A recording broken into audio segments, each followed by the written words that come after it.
नमस्कार दोस्तों, स्वागत है आपका हमारे YouTube channel UPSC PCS with Sonam में। आज की वीडियो में हम उत्तर प्रदेश के मध्यकालीन इतिहास का अध्ययन करने जा रहे हैं, जो आगामी यूपी पीसीएस,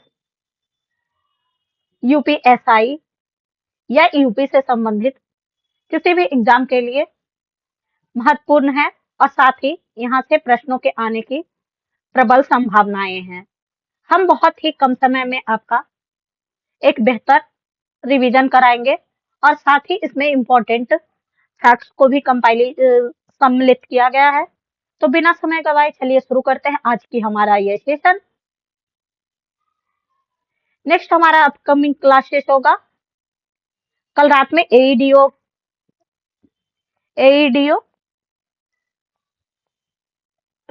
बीएसएससी और बिहार से संबंधित बीपीएससी ट्री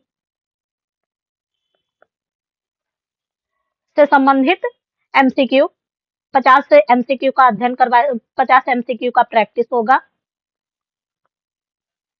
उसके बाद नेक्स्ट संडे को हम यूपी स्पेशल ज्योग्राफी करवाएंगे।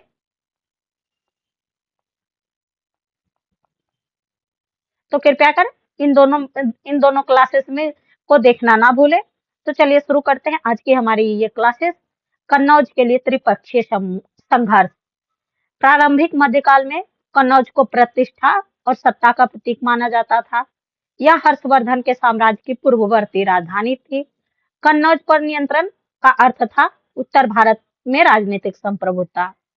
संघर्ष में 3 प्रमुख पक्ष थे: पाल वंश पूर्वी भारत पर शासन, प्रतिहार वंश पश्चिमी भारत पर शासन और राष्ट्रकूट वंश दक्षिणी भारत पर शासन। संघर्ष और अवधि के परिणाम: यह त्रिपक्षीय संघर्ष लगभग 2 शताब्दी तक चला और अंततः राजपूत प्रतिहार सम्राट नागभट्ट द्वितीय ने सफलता प्राप्त की और कन्नौज पर अधिकार स्थापित किया। नेक्स्ट है दिल्ली सल्तनत। कुतुबुद्दीन ऐबक ने 1206 में दिल्ली सल्तनत की स्थापना की। उसने गंगा यमुना दोआब पर आक्रमण की योजना बनाई और 1992 ईस्वी में मेरठ और बरा, जो कि आधुनिक बुलंदशहर पर कब्जा किया और यहीं से उसने गढ़वाल साम्राज्य के विरुद्ध सैन्य अभियान शुरू किया। मोहम्मद गौरी का अभियान।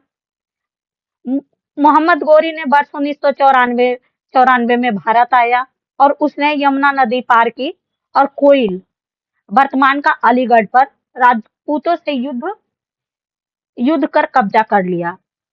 इसके बाद वह कन्नौज की ओर बढ़ा। चंदावर का युद्ध। यह युद्ध 1994 ईस्वी में लफराबाद के पास यानी कि आधुनिक चंदावर में लड़ा गया। युद्ध गढ़वाल राजवंश के जयचंद और मोहम्मद गौरी के बीच हुआ और इस युद्ध में जयचंद की पराजय हुई और मोहम्मद गौरी विजयी रहा। दिल्ली सल्तनत और उत्तर प्रदेश में उसका विस्तार। 1198 ईस्वी में मोहम्मद गौरी ने बनारस पहुंचकर गढ़वाल राजवंश की राजधानी कन्नौज पर कब्जा कर लिया। इस अभियान के दौरान बुद्धनगर सारनाथ को भी लूट लिया। 1197-98 में कुतुबुद्दीन ऐबक ने दक्षिणी उत्तर प्रदेश के बदायूं पर अधिकार कर लिया और गढ़वाल की प्रमुख राजधानी वाराणसी पर भी कब्जा कर लिया, जो उस समय गौरी के नियंत्रण से बाहर हो गई थी। 1202 ईस्वी में ऐबक ने चंदेल साम्राज्य के एक महत्वपूर्ण किले कालिंजर, वर्तमान में उत्तर प्रदेश के बांदा जिले में स्थित है, कालिंजर पर विजय प्राप्त किया। दिल्ली सल्तनत का शासनकाल 1206 से 1526 ईस्वी तक रहा। उत्तर प्रदेश के कई हिस्से में दिल्ली सल्तनत का शासनकाल रहा और यह क्षेत्र क्रमशः निम्नलिखित प्रमुख राजवंशों के अधीन था: गुलाम वंश, खिलजी वंश, तुगलक वंश और लोदी वंश।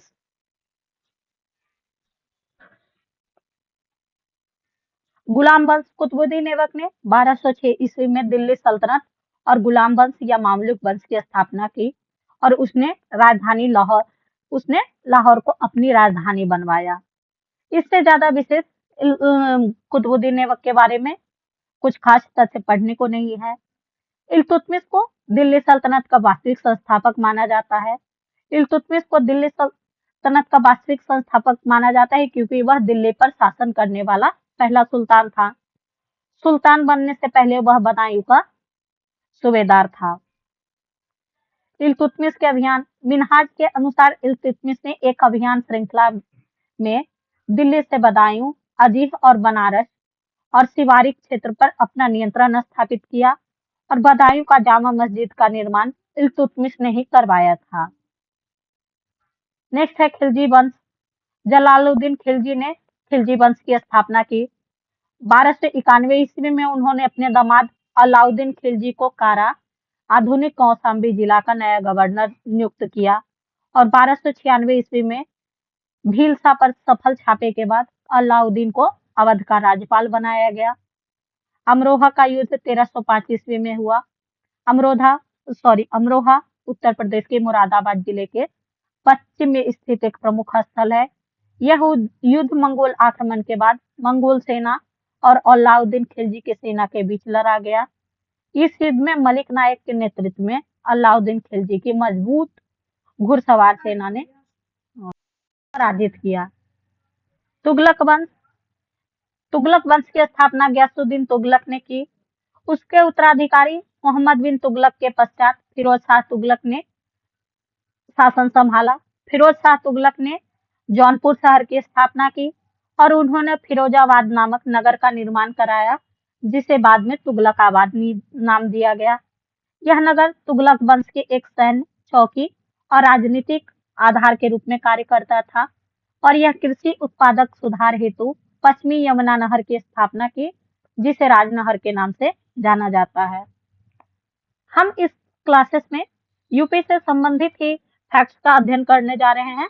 अगर आपको मेडिवल हिस्ट्री का विस्तृत रिवीजन करना है तो मेडिवल हिस्ट्री का क्विक रिवीजन सीरीज पहले ही अपलोड कर दिया गया है, आप उसे जाकर देख सकते हैं। का शासनकाल 1414 से 1451 ईस्वी तक था। सैयद वंश की स्थापना खिज्र खां के द्वारा की गई और यह वंश दिल्ली सल्तनत का अंतिम चरण में शासनरत रहा। नेक्स्ट है लोधी वंश। का शासनकाल 1451 से 1526 ईस्वी तक। लोधी वंश की स्थापना बहलोल लोधी ने की। इसके शासनकाल की सबसे महत्वपूर्ण घटना है जौनपुर सल्तनत के सरकी वंश की विजय थी। वर्ष 1486 ईस्वी में उन्होंने अपने बड़ी पुत्र बराकबक लोधी को जौनपुर की गद्दी पर बिठाया। आगरा की स्थापना 1504 में सिकंदर लोधी ने आगरा शहर की स्थापना की। उन्होंने अपनी राजधानी दिल्ली से आगरा स्थानांतरित किया और कृषि सुधार हेतु उन्होंने खेती योग्य भूमि को मापने के लिए गज सिकंदरी प्रणाली शुरू की। इब्राहिम लोधी और पानीपत का युद्ध। सिकंदर लोधी के बाद उनके पुत्र इब्राहिम लोधी ने आगरा की गद्दी संभाली और वर्ष 1526 ईस्वी में वह पानीपत की पहली लड़ाई में बाबर से पराजित हुआ, जिससे दिल्ली सल्तनत का अंत हुआ और इस तरह मुगल साम्राज्य की स्थापना हुई। मुगल साम्राज्य से हम भारत के बारे में आगे पढ़ेंगे। उससे पहले हम सरकी वंश के बारे में जान लेते हैं। जौनपुर की स्थापना 1394 ईस्वी में मलिक सरवर ने की थी। उन्होंने इसे अपनी राजधानी बनाया और इसे एक शक्तिशाली सांस्कृतिक और प्रशासनिक केंद्र के रूप में विकसित किया। सरकी शासनकाल में जौनपुर को लश्कर के नाम से जाना जाता था, जो इसकी सैन्य स्थापत्य शक्ति को दर्शाता है। वास्तुकला और शिक्षा। सरकी वंश के शासनकाल में किला मस्जिद, जामा मस्जिद, लाल दरबार जैसे भव्य इमारतों का निर्माण हुआ, जो इस युग की स्थापत्य कला के उत्कृष्ट उदाहरण है। इब्राहिम सरकी के शासनकाल में जौनपुर एक प्रमुख शिक्षा केंद्र बन गया। उन्होंने मदरसों, पुस्तकालयों की स्थापना कर ज्ञान के प्रसार को बढ़ावा दिया। 1479 ईस्वी में जौनपुर पर दिल्ली सल्तनत ने अधिकार कर लिया। 1559 ईस्वी में मुगल सम्राट अकबर ने इसे अपने साम्राज्य में मिला लिया और 1575 ईस्वी में जौनपुर को लखनऊ शासन के अधीन कर दिया गया। नेक्स्ट है दिल्ली उत्तर प्रदेश के सल्तनत काल में बनी वास्तुकला। जौनपुर से संबंधित शासक है फिरोज शाह तुगलक। आगरा सिकंदर लोधी। जौनपुर में जामा मस्जिद, दरबार मस्जिद, अटाला मस्जिद और झंझरी मस्जिद का निर्माण हुसैन शाह सर्की ने किया। बदायूं मस्जिद का निर्माण इल्तुतमिश ने किया। नेक्स्ट है मुगल शासन और उत्तर प्रदेश। बाबर का शासनकाल 1526 से 1530 ईस्वी। मुगल साम्राज्य की स्थापना 1526 में पानीपत की पहली लड़ाई में इब्राहिम लोदी को हराकर बाबर ने भारत में मुगल शासन की नींव रखी। यह है मुगल एम्पायर का फैमिली ट्री। जैसा कि इस बार अभी रिसेंट में जो 71st बीपीएससी हुआ था, तो उसमें मैचिंग पूछा गया था कि इन शासक और उनके पुत्र का क्रम मैच, उनके पुत्र को मैच करे। तो सबसे पहले बाबर है, बाबर के बाद हुमायूं, हुमायूं के बाद अकबर, अकबर के बाद जहांगीर, जहांगीर का बेटा शाहजहां, शाहजहां का बेटा औरंगजेब, औरंगजेब का बेटा बहादुर शाह, बहादुर शाह का बेटा जहांदर शाह।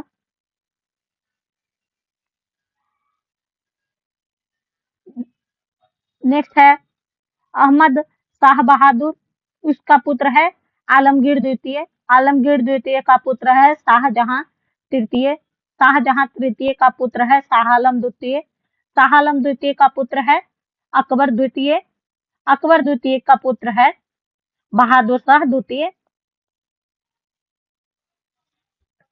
बाबर ने 4 निर्णायक युद्ध लड़े।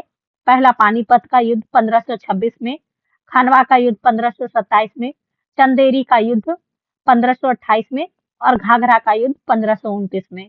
तो बाबर के युद्ध को याद रखने का एक शॉर्ट ट्रिक ये भी है,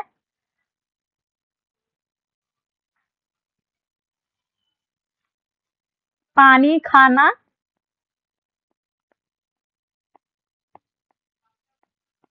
चंदेरी घाघरा।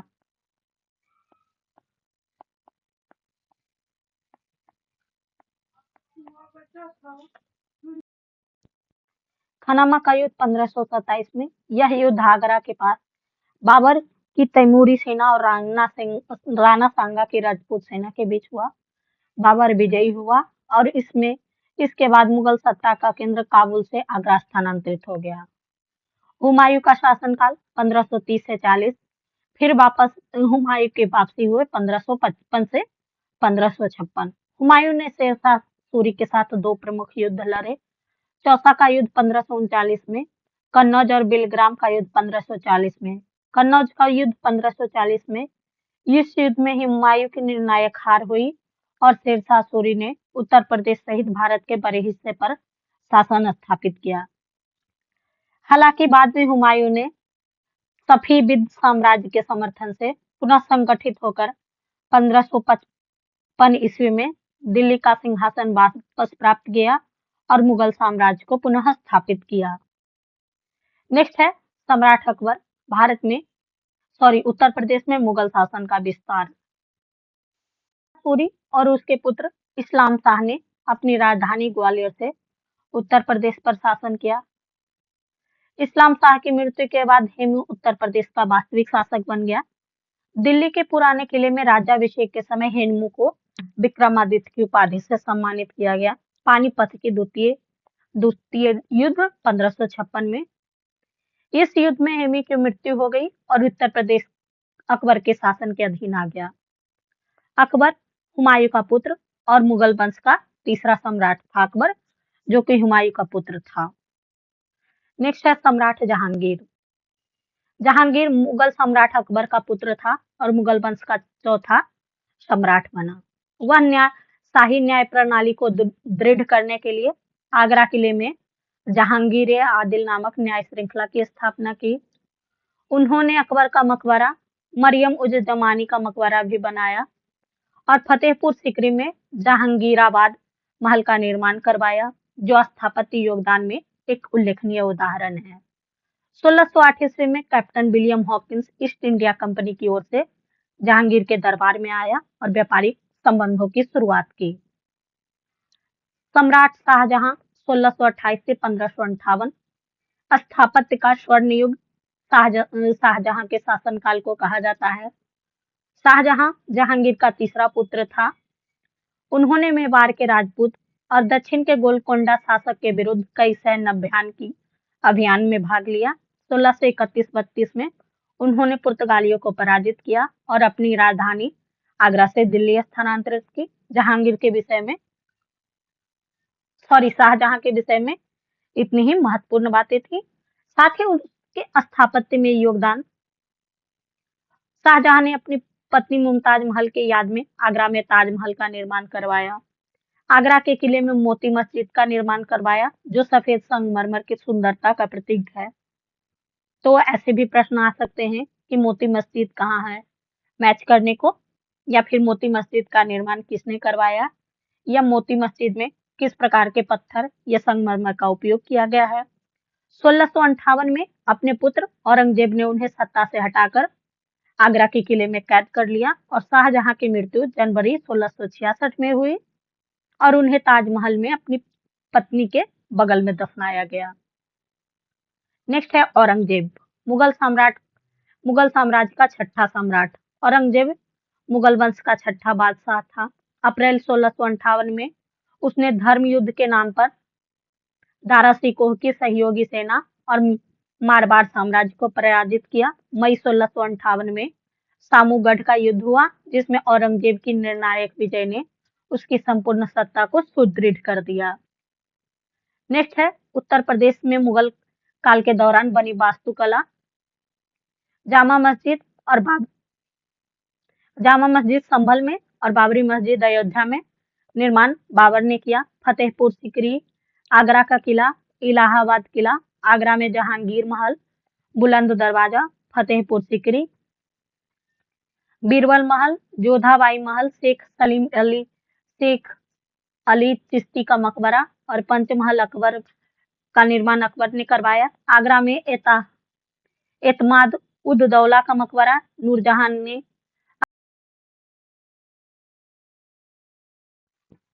नेक्स्ट है उत्तर प्रदेश का इतिहास।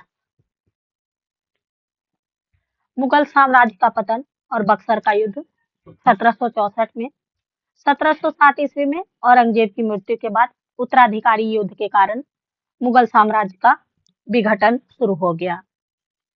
निर्णायक युद्ध और सत्ता में परिवर्तन। 1761 का पानीपत की तीसरी लड़ाई और 1764 में बक्सर की लड़ाई। बक्सर का युद्ध 1764 में। इस युद्ध में ब्रिटिश ईस्ट इंडिया कंपनी की सेना का नेतृत्व हेक्टर मुंडो ने किया। उन्होंने शाह आलम द्वितीय, अवध के नवाब शुजा-उद-दौला और बंगाल के नवाब मीर कासिम की संयुक्त सेना को पराजित कर दिया। इलाहाबाद की संधि 1765 में। युद्ध के बाद ब्रिटिश कंपनी और पराजित शक्तियों के बीच इलाहाबाद की संधि हुई। रॉबर्ट क्लाइव ने दो महत्वपूर्ण संधियां की। पहला, एक अवध के नवाब शुजा-उद-दौला के साथ, दूसरी मुगल सम्राट शाह आलम द्वितीय के साथ। और संधि की शर्तें थी, इलाहाबाद और कारा को शाह आलम द्वितीय को सौंपा गया और ब्रिटिश कंपनी को युद्ध क्षतिपूर्ति के रूप में 50 लाख रुपए का भुगतान किया गया और बनारस के जमींदार बलवंत सिंह को उनकी संपत्ति पर पूर्ण अधिकार प्रदान किया गया। शाह आलम द्वितीय और अवध में ब्रिटिश हस्तक्षेप। शाह आलम द्वितीय की सहमति। शाह आलम द्वितीय ने निम्नलिखित शर्तों पर ब्रिटिश ईस्ट इंडिया कंपनी से समझौता किया। कंपनी के संरक्षण में इलाहाबाद में निवास करना, 26 लाख रुपए की वार्षिक क्षतिपूर्ति के बदले कंपनी को बंगाल, बिहार और उड़ीसा की दीवानी फरमान देना। इन प्रांतों के प्रशासनिक कार्य के बदले में कंपनी को 53 लाख रुपए वार्षिक भुगतान का प्रावधान। रॉबर्ट क्लाइव ने अवध पर कब्जा नहीं किया, क्योंकि इससे कंपनी को अफगान और मराठा आक्रमण से सीमाओं की रक्षा करनी पड़ती। उत्तर प्रदेश में ब्रिटिश उपस्थिति। 18वीं शताब्दी के अंत में ब्रिटिश ईस्ट इंडिया कंपनी ने उत्तर प्रदेश में अपनी उपस्थिति हासिल की। 1773 में अंग्रेजों ने रोहिलखंड के मराठों को हराया और उन्हें दोआब क्षेत्र से बाहर निकाल दिया। 1774 ईस्वी में अंग्रेजों ने शाहजहांपुर में रोहिला सरदार रहमत खान को पराजित किया और रोहिलखंड को अवध के नवाब को सौंप दिया।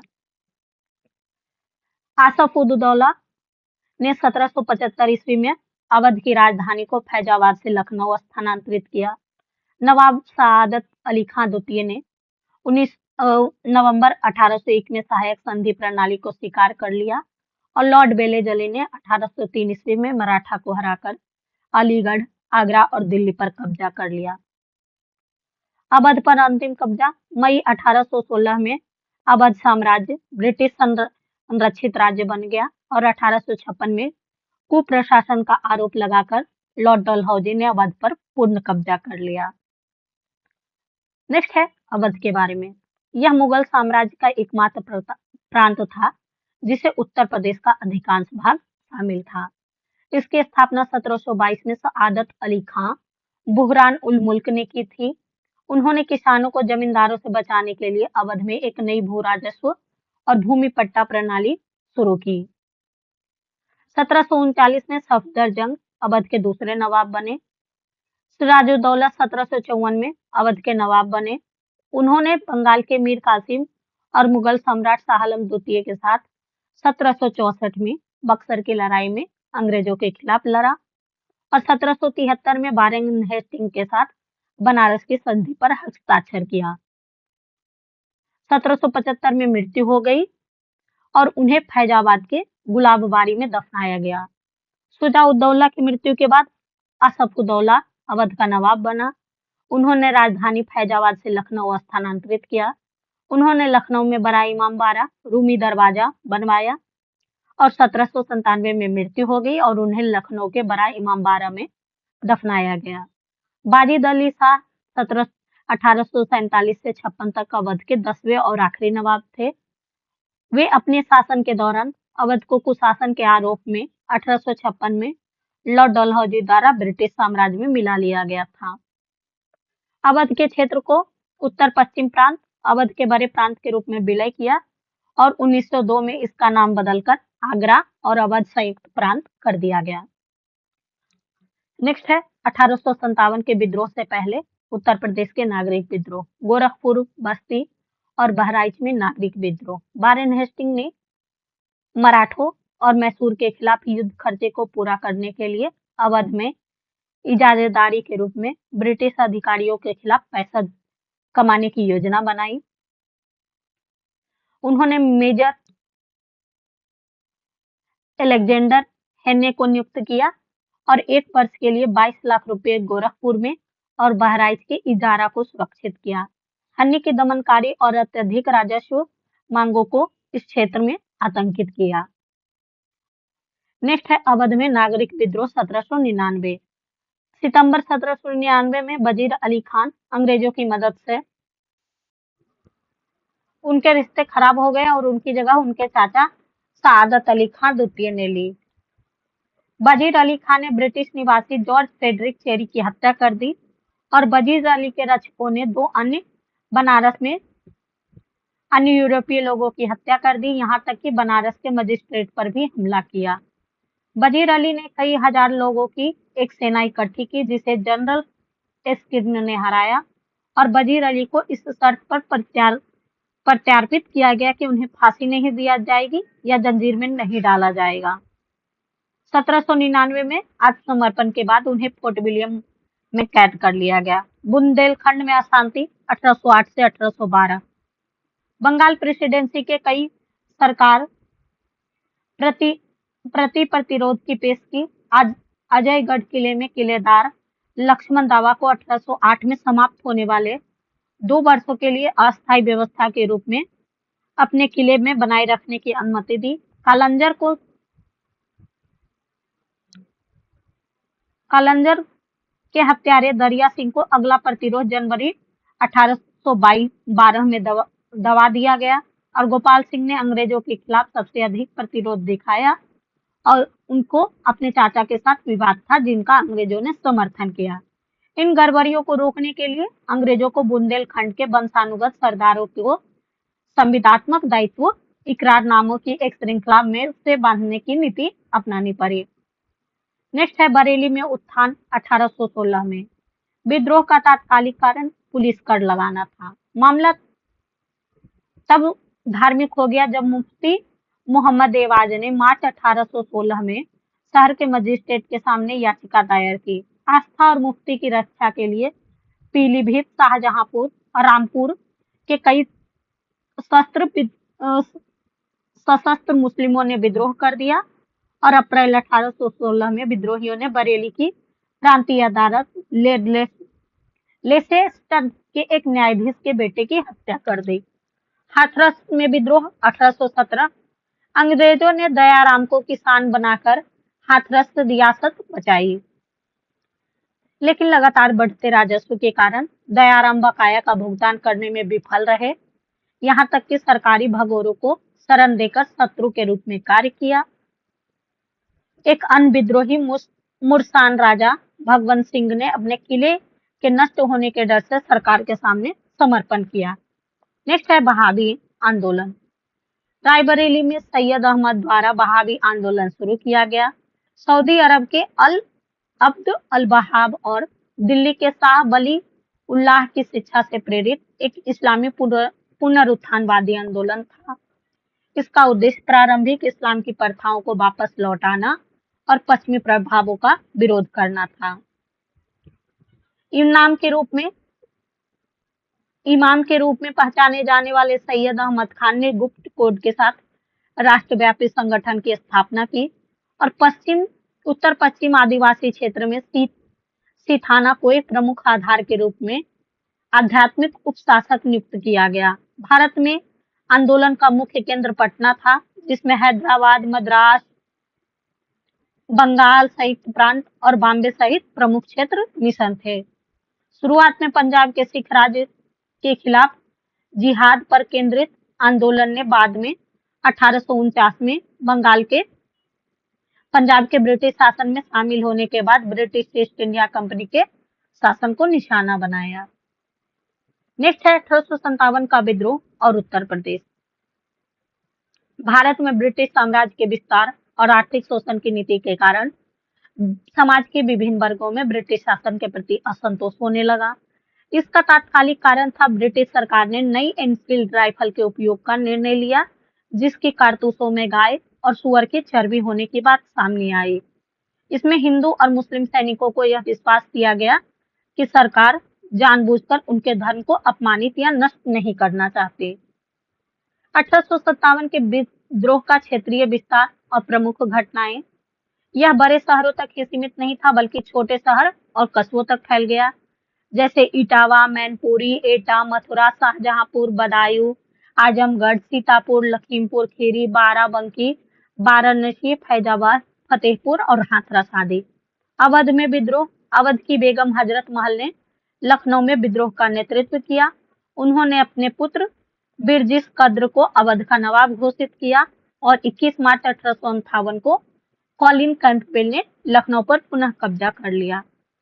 नेक्स्ट है 1858 में उत्तर प्रदेश को दो प्रशासनिक भागों में विभाजित किया गया, पहला अवध और दूसरा उत्तर पश्चिम प्रांत, जिसमें अवध और आगरा के नाम दिया जाने लगा। इन प्रांतों के शासकों को प्रमुखतः मुख्य आयुक्त और लेफ्टिनेंट गवर्नर की उपाधि दी गई। नेता का विद्रोह स्थान, नेता और दमनकर्ता। दिल्ली के विद्रोही नेता थे बहादुर शाह जफर और बख्त खान। दमनकर्ता निकोलसन। कानपुर के नाना साहेब। दमनकर्ता कॉलिन कैंपबेल। लखनऊ के बेगम हजरत महल और बिरजिस कादरी। दमनकर्ता कॉलिन कैंपबेल। झांसी की रानी लक्ष्मीबाई। दमनकर्ता ह्यूरोज। आरा बिहार कुंवर सिंह। दमनकर्ता विसेंट आयर। इलाहाबाद लियाकत अली। दमनकर्ता कर्नल नील। बरेली खान बहादुर। दमनकर्ता कॉलिन कैंपबेल। ओडिशा सुरेश शाही और उद्यंत शाही। नेक्स्ट है 1857 की विफलता का प्रमुख कारण, विद्रोह का सीमित प्रसार। यह आंदोलन पूरे देश में समान रूप से नहीं फैला। अंग्रेजों की संगठित और शक्तिशाली सेना, उनके पास उत्तम हथियार और प्रशिक्षित सैनिकों की बड़ी संख्या थी। विद्रोह में सक्षम नेतृत्व और ठोस रणनीति का अभाव। कोई केंद्रीय नेतृत्व या समन्वित योजना नहीं थी जिससे पूरे देश में इस विद्रोह को एक साथ प्रसारित किया जा सके, और समाज के सभी वर्गों का समर्थन नहीं प्राप्त था। इसमें व्यापारी, बुद्धिजीवी और समाज के कई समुदाय के लोग इससे दूर थे, और देशी राजाओं और सामंतों का भी सहयोग नहीं मिला, जैसे कि ग्वालियर, होलकर आदि ने भी इसमें भाग नहीं लिया। नेक्स्ट है 1857 के विद्रोह के बाद उत्तर प्रदेश में राष्ट्रवाद का विकास। राधा स्वामी आंदोलन 1861 में शुरुआत शिवदयाल सिंह ने किया। उद्देश्य आध्यात्मिक साधन और पूर्ण मोक्ष प्राप्त करना, जिसे सूरत शब्द के अभ्यास को कहा गया। सर सैयद अहमद खान और अलीगढ़ आंदोलन, इसका उद्देश्य भारतीय मुसलमानों में आधुनिक शिक्षा का प्रसार करना बिना इस्लाम की आस्था को कमजोर किए। और इसके अंतर्गत बहुविवाह प्रथा प्रथा, विधवा पुनर्विवाह, महिला की शिक्षा, दास्ता तलाक जैसे मुद्दे पर सुधार की पहल की गई। देवबंद आंदोलन और दारुल इस्लाम, यह आंदोलन मुस्लिम उलेमाओं के बीच रूढ़वादी विचारधारा द्वारा एक पुनरुत्थानवादी प्रयास था। इसका उद्देश्य कुरान और हदीस की शुद्ध शिक्षाओं का प्रसार, विदेशी शासन के विरुद्ध जिहाद की भावना जीवित करना। इसकी स्थापना 1866 में मोहम्मद कासिम नौनातबी रशीद अहमद गंगोही द्वारा सहारनपुर जिले के देवबंद में दारुल इस्लाम के रूप में की गई, जहां मुस्लिम धार्मिक नेताओं का प्रशिक्षण दिया गया। सेंट्रल स्कूल 1898 में स्थापना एनी बेसेंट द्वारा वाराणसी में की गई और बाद में 1916 में मदन मोहन मालवीय द्वारा बनारस हिंदू विश्वविद्यालय के रूप में विकसित किया गया। नेक्स्ट है कांग्रेस का उत्तर प्रदेश। कांग्रेस की स्थापना 1885 में ह्यूम द्वारा किया गया। कांग्रेस का पहला अधिवेशन WC बनर्जी की अध्यक्षता में बॉम्बे के गोकुलदास तेजपाल कॉलेज में आयोजित हुआ। इसमें से कुल 72 प्रतिभागियों ने भाग लिया, जिसमें से यूपी के 10 प्रतिभागी थे। दूसरा अधिवेशन कलकत्ता में आयोजित हुआ, 434 प्रतिभागी भाग लिए, उत्तर प्रदेश से 74। 1875 से 97 के बीच में कांग्रेस के कुल 9 अधिवेशन उत्तर प्रदेश में आयोजित हुए। 1888 का वार्षिक अधिवेशन इलाहाबाद, अध्यक्ष जॉर्ज यूले, और यह पहले अंग्रेज अध्यक्ष थे। 1892 में स्थान इलाहाबाद, अध्यक्ष WC बनर्जी। 1892 के भारतीय राष्ट्रीय परिषद अधिनियम की आलोचना भी की गई। 1899 का अधिवेशन लखनऊ में, अध्यक्ष RC दत्त। 1905 का अधिवेशन वाराणसी में, अध्यक्ष गोपाल कृष्ण गोखले। इस अधिवेशन में उदारवादी और उग्रवादी के बीच विभाजन हो गया।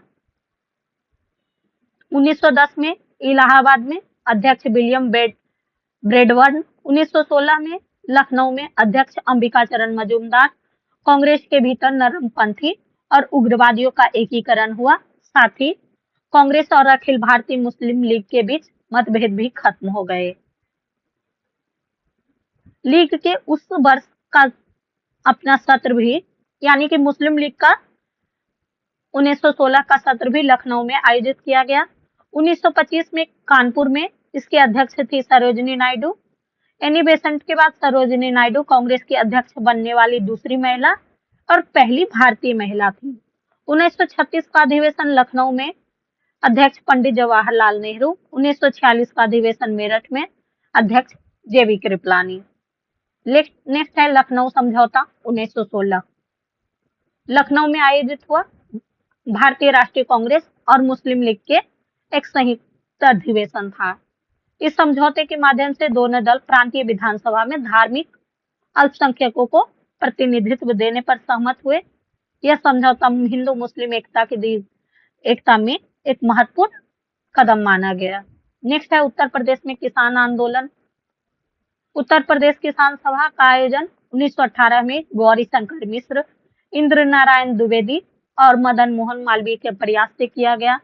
अवध किसान सभा का आयोजन बाबा रामचंद्र ने 1920 में प्रतापगढ़ में किया। इसमें शोषणकारी जमींदारी प्रथा को चुनौती दी गई।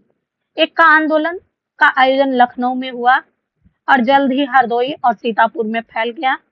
यह आंदोलन नवंबर 1921 में शुरू हुआ और अप्रैल 1922 तक चला। नेतृत्व मदारी पारसी ने किया।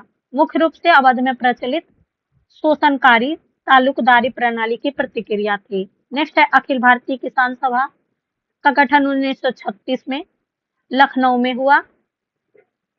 देश भर के खेतीहर किसान और खेतीहर मजदूरों के हितों का प्रतिनिधित्व करने का उद्देश्य, अध्यक्ष सहजानंद सरस्वती और सचिव NG रंगा थे। इस सभा ने लखनऊ के इंदुलाल याग्निक जोड़े। नेक्स्ट है घटनाएं। खिलाफत आंदोलन 1920। 20 जून 1920 को महात्मा गांधी के नेतृत्व में खिलाफत समिति की बैठक का आयोजन इलाहाबाद में हुआ और खिलाफत आंदोलन का प्रस्ताव पारित हुआ। महात्मा गांधी ने इसे हिंदू मुस्लिम एकता को एकजुट करने का दुर्लभ अवसर बताया और कहा कि यह एक ऐसा अवसर है जो 100 वर्षों में भी उत्पन्न नहीं होगा। असहयोग आंदोलन और चौरी चौरा की घटना 1922। असहयोग आंदोलन ब्रिटिश सरकार की दमनकारी नीतियों के विरोध में एक शांतिपूर्ण जन आंदोलन था, लेकिन 4 फरवरी 1922 को उत्तर प्रदेश के चौरी चौरा घटना के कारण इसे स्थगित कर दिया गया। चौरी चौरा की घटना यह एक शांतिपूर्ण प्रदर्शन के दौरान प्रदर्शनकारी और पुलिस के बीच झड़प हो गई। जवाबी कार्रवाई में भीड़ पर गोली चला दी गई और 3 प्रदर्शनकारियों की मृत्यु हो गई और इसके बाद उत्तेजित भीड़ ने पुलिस थाने को आग लगा दी, जिसमें 22 अधिकारी मारे गए और इस हिंसक घटना ने महात्मा गांधी के अहिंसा सिद्धांत के विरुद्ध थी और इसके तुरंत बाद ही असहयोग आंदोलन को वापस ले लिया गया। नेक्स्ट है स्वराज दल और स्वराज पार्टी। 1923 में असहयोग आंदोलन की अचानक वापसी के बाद मोतीलाल नेहरू और चित्तरंजन दास ने मिलकर स्वराज पार्टी की स्थापना की। इस पार्टी का उद्देश्य ब्रिटिश विधानसभा के सभाओं में प्रवेश कर औपनिवेशिक नीतियों का विरोध करना था। सीआर दास की मृत्यु के बाद मदन मोहन मालवीय और लाला लाजपत राय ने स्वतंत्र दल नामक एक नई पार्टी की स्थापना की। HSRA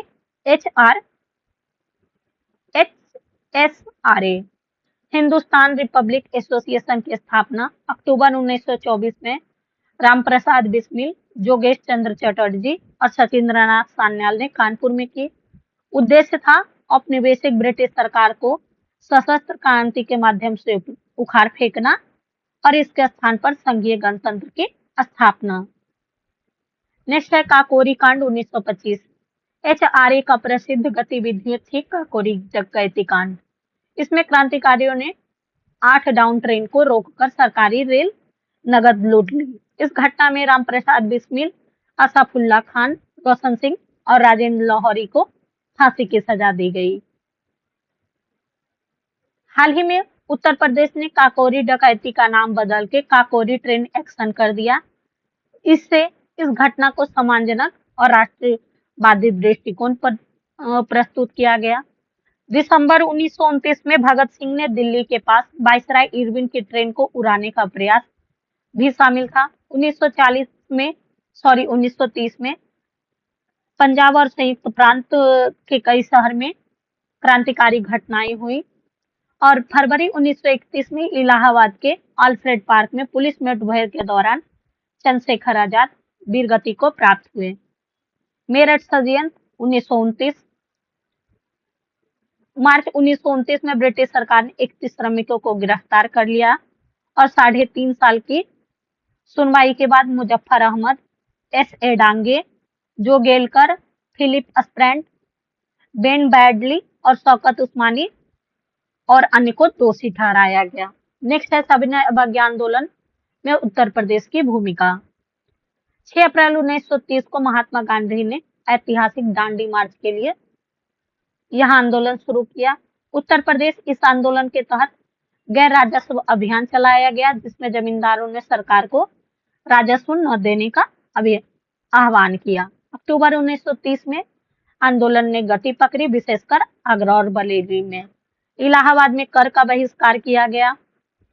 1930 में जवाहरलाल नेहरू ने JP नारायण और लाल बहादुर शास्त्री के साथ मिलकर इलाहाबाद में कर बहिष्कार आंदोलन शुरू किया। इस दौरान प्रमुख नेता जवाहरलाल नेहरू, गोविंद वल्लभ पंत, पुरुषोत्तम दास टंडन और आचार्य नरेंद्र देव थे। नेक्स्ट है भारत छोड़ो आंदोलन 1942 और यूपी की भूमिका। 8 अगस्त 1942 को भारत छोड़ो आंदोलन का प्रस्ताव पारित किया। इस आंदोलन की पहली चिंगारी वाराणसी के पास धानापुर गांव से उठी। पुलिस ने भीड़ पर गोलियां चलाई, जिसके जवाब में लोगों ने प्रतिक्रिया रूप आंदोलन को और तेज कर दिया गया। बलिया में चित्तूर पांडे के नेतृत्व में अगस्त 1942 में एक सप्ताह के लिए समानांतर सरकार का गठन किया गया। चित्तूर पांडे ने कलेक्टर को सत्ता सौंपने और गिरफ्तार कांग्रेसी नेताओं को रिहा करने के लिए राजी बना लिया। यह समानांतर सरकार अल्पकालिक रही, लेकिन स्वतंत्रता में ऐतिहासिक उदाहरण बना। ब्रिटिश काल में यूपी में शिक्षा प्रणाली। इलाहाबाद विश्वविद्यालय की स्थापना 1887 में, बनारस हिंदू विश्वविद्यालय की स्थापना 1916 में मदन मोहन मालवीय द्वारा, लखनऊ विश्वविद्यालय की स्थापना 1921 में हुई। नेक्स्ट है उत्तर प्रदेश के ऐतिहासिक व्यक्ति। 1236 में बदायूं में जन्मे और सूफीवाद के चिश्ती आदेश से संबंधित थे। वह बाबा फरीद के शिष्य थे। निजामुद्दीन औलिया खुसरो, वास्तविक नाम अबुल हसन यामीन उद्दीन खुसरो, जन्म 1253 में पटियाला में हुआ। वह निजामुद्दीन औलिया के शिष्य थे और उन्होंने दिल्ली के 8 सुल्तानों का शासन देखा।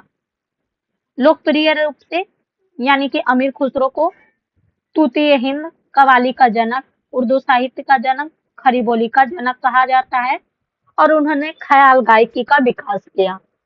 महत्वपूर्ण रचनाएं खुसरो की नूह सिपहर, खजाइन उल फुतूह और तुगलकनामा। जियाउद्दीन बर्नी 1285 में बुलंदशहर में जन्मा। मोहम्मद बिन तुगलक और फिरोज शाह तुगलक के दौरान राजनीतिक विचारक और इतिहासकार। प्रमुख रचनाएं तारीख फिरोज शाही और फतवाए जहांदारी। कबीर जन्म वाराणसी में। वह भक्ति संत रामानंद के शिष्य थे। महत्वपूर्ण रचनाएं कबीर बीजक, कबीर परछाई, सखी ग्रंथ और कबीर ग्रंथावली। बीरबल जन्म 1528 में जालौन जिले के कलापी में। असली नाम महेश दास। वह सम्राट अकबर के 9 रत्नों में से एक था। दीन इलाही अपनाने वाला पहला व्यक्ति। सूरदास वह अंधे हिंदू भक्त, कवि और गायक थे। उनकी सर्वश्रेष्ठ रचनाएं सूरसागर है। शेख फैज जन्म 1547 में आगरा में। अबुल फजल के बड़े भाई और अकबर के 9 रत्नों में से एक। अबुल फजल जन्म 1551 में आगरा में। अकबर के दक्षिण अभियान का नेतृत्व। महत्वपूर्ण रचना अकबरनामा और आईने अकबरी।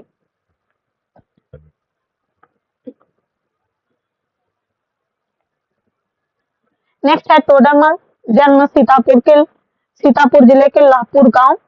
अकबर के 9 रत्न। अकबर के वित्त मंत्री थे जिन्होंने भू राजस्व प्रणाली और दहसाला प्रणाली विकसित की। तुलसीदास उत्तर प्रदेश के कासगंज में एक हिंदू वैष्णव संत, कवि और दार्शनिक थे। महाकाव्य रामचरितमानस के रचयिता। रचनाएं दोहावली, साहित्य रत्न, गीतावली, विनय पत्रिका और कृष्णावली। नेक्स्ट है उत्तर प्रदेश के स्वतंत्रता सेनानी लक्ष्मीबाई। जन्म 19 नवंबर 1828 काशी में। बचपन का नाम मणिकर्णिका। 1842 में विवाह राजा गंगाधर राव से हुआ और नाम लक्ष्मीबाई पड़ा। लक्ष्मीबाई को पकड़ने के लिए अंग्रेजों द्वारा सर ह्यूरोज को नियुक्त किया गया। 18 जून 1858 को ग्वालियर की एक लड़ाई के दौरान लक्ष्मीबाई की मृत्यु हो गई। मंगल पांडे उत्तर प्रदेश के बलिया निवासी Mangal Pandey east India company के एक सेना में एक सैनिक थे। बहरामपुर में अपने हमवतन लोगों के उदाहरण से प्रभावित होकर मंगल पांडे ने चर्बी वाले कारतूस के उपयोग से इनकार किया और उन्होंने 29 मार्च 1857 को कलकत्ता के पास बैरकपुर में खुले विद्रोह में भाग लिया। 6 अप्रैल को उनका कोर्ट मार्शल किया गया और 8 अप्रैल 1857 को फांसी दे दी गई।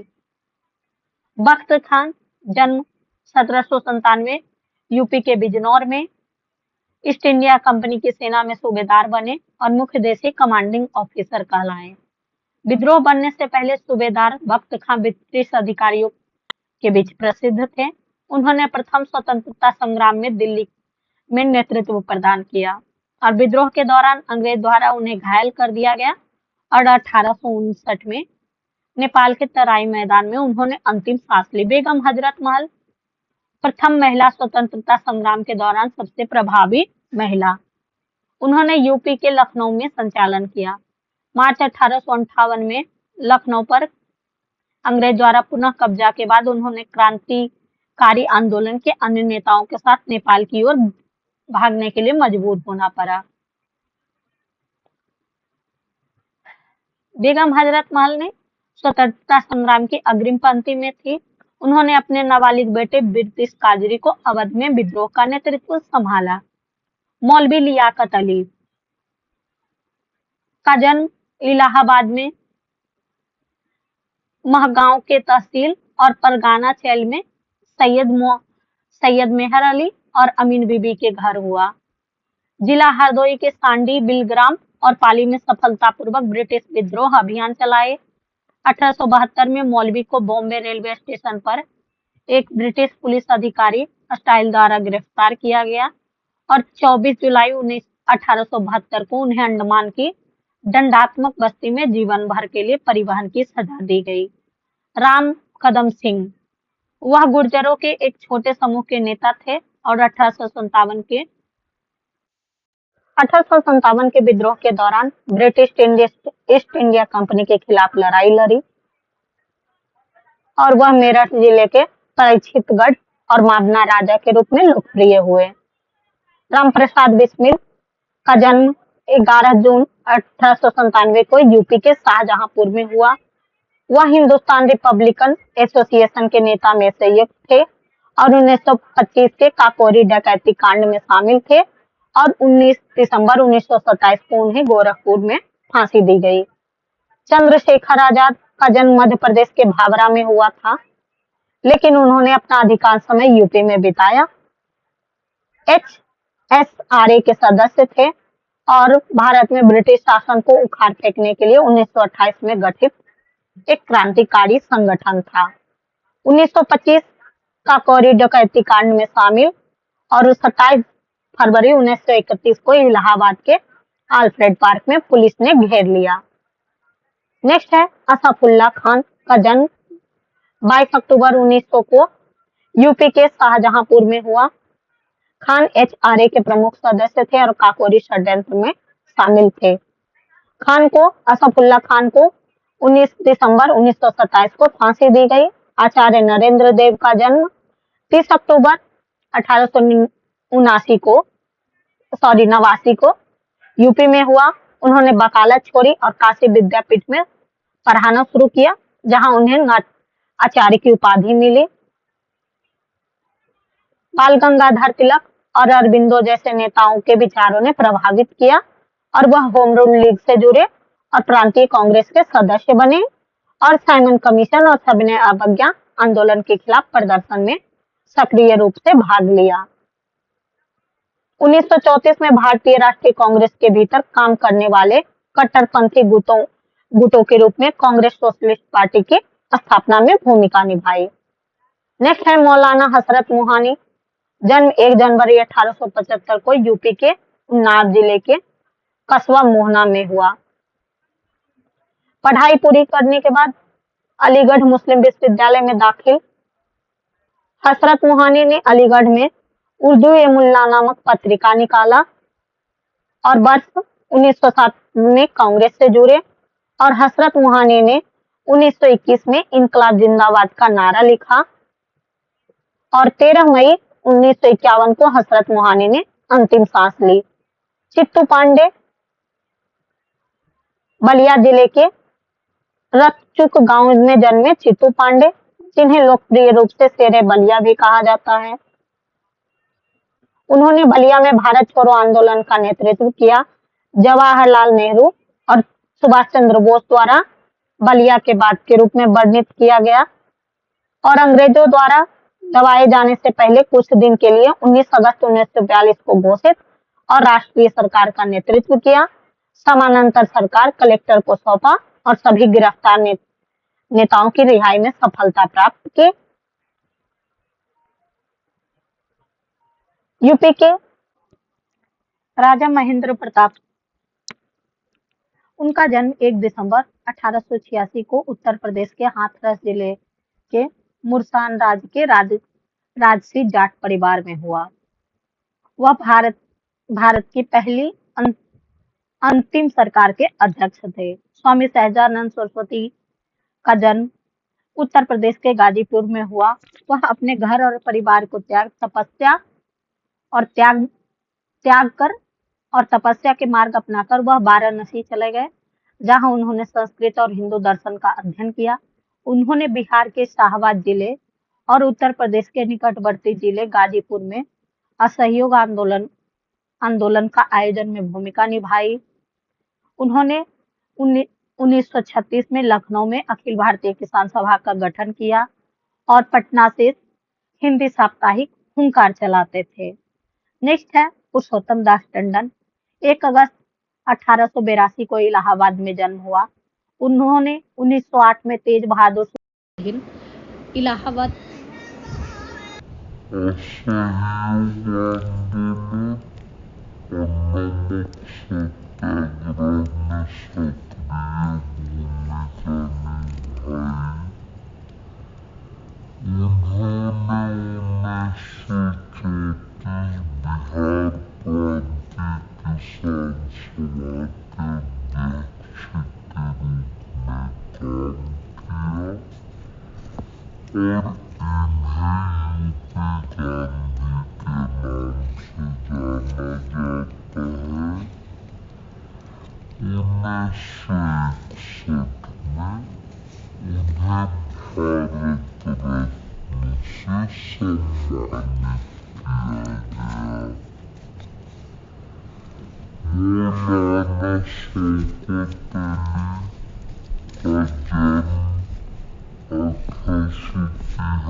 सुधारने के लिए संघर्ष किया।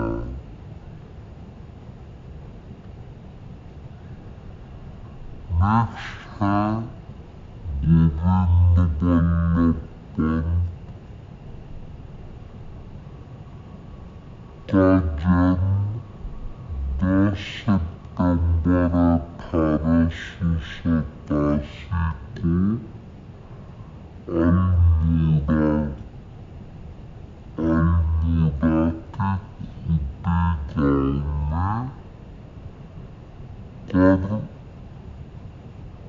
में हरे ब्राह्मण परिवार में हुआ। पंत ने इलाहाबाद विश्वविद्यालय में अपनी पढ़ाई के बाद में काशीपुर में वकील के रूप में कार्य किया। 1921 में राजनीति में प्रवेश किया। आगरा और अवध के संयुक्त प्रांत की विधानसभा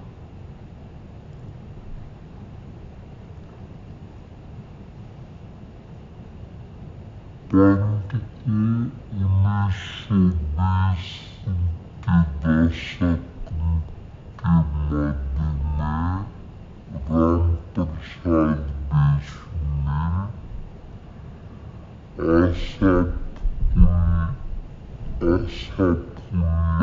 खान काकोरी मामले में शामिल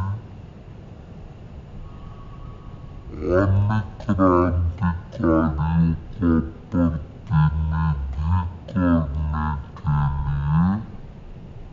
लिए कांग्रेस पार्टी द्वारा नियुक्त किया गया था।